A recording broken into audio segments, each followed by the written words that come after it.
জুলাই বিপ্লবের সূচনার ১ বছর অতিবাহিত হলেও জুলাই সনদ ঘোষণা না হয় ক্ষোভ প্রকাশ করেছেন রাজনীতিবিদরা।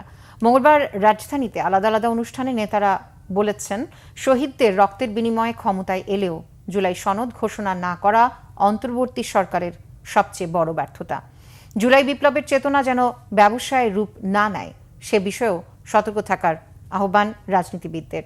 ওবায়দুল্লাহ মামুনের রিপোর্ট। ৫ আগস্ট হাসিনা সরকারের পতন ঘটলেও পতনের সূচনা হয়েছিল গত বছরের জুলাই থেকে।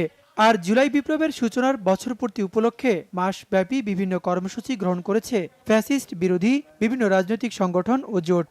আমাদের দুজনের রক্তের স্রোতে রাজপথে ভেসেছে, আমরা ফ্যাসিবাদের পতন ছাড়া কেউ ঘরে ফিরে যাব না। মঙ্গলবার সকালে জুলাই বিপ্লবের বর্ষপূর্তি উপলক্ষে জাতীয় প্রেস ক্লাবে আলোচনা সভার আয়োজন করে আমার বাংলাদেশ পার্টি। সভায় রাজনীতিবিদ, কলামিস্ট ও সুশীল সমাজের প্রতিনিধিরা অংশ নেন।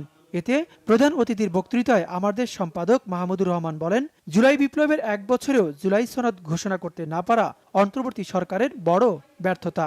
তারা এখন পর্যন্ত জুলাই সনদ প্রক্লেমেশন করতে পারেন নাই।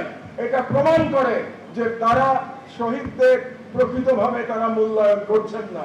কারণ যে বিপ্লবের মাধ্যমে তারা ক্ষমতায় আসছেন, আজকে পর্যন্ত সেই বিপ্লবের একটি প্রক্লেমেশন না করতে পারার থেকে বড় ব্যর্থতা আর কিছু হতে পারে না। এদিকে কেন্দ্রীয় শহীদ মিনারে জুলাই শহীদদের প্রতি শ্রদ্ধাঞ্জলির আয়োজন করে গণসংহতি আন্দোলন। ৭১-এর পরে ছাত্র জনতার সবচেয়ে বড় আন্দোলন জুলাই অভ্যুত্থান। পরাজিত শক্তি অভ্যুত্থান ব্যর্থ করতে চক্রান্ত চালাচ্ছে বলে মন্তব্য করেন গণসংহতি আন্দোলনের প্রধান সমন্বয়ক জুনায়েদ সাকি।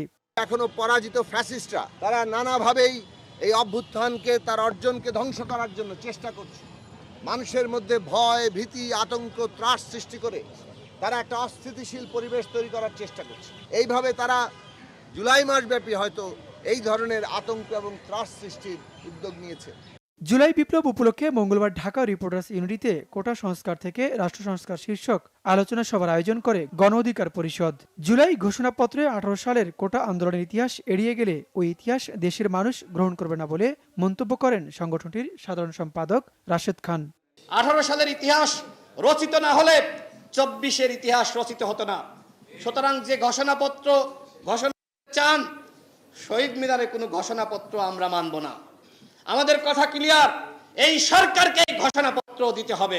আগামী জাতীয় নির্বাচন সুষ্ঠুভাবে দিতে চাইলে আইন শৃঙ্খলা বাহিনীকে আরও কার্যকর হওয়ার আহ্বান জানায় গণ অধিকার পরিষদ। ওবায়দুল্লাহ মামুন, বাংলা ভিশন, ঢাকা।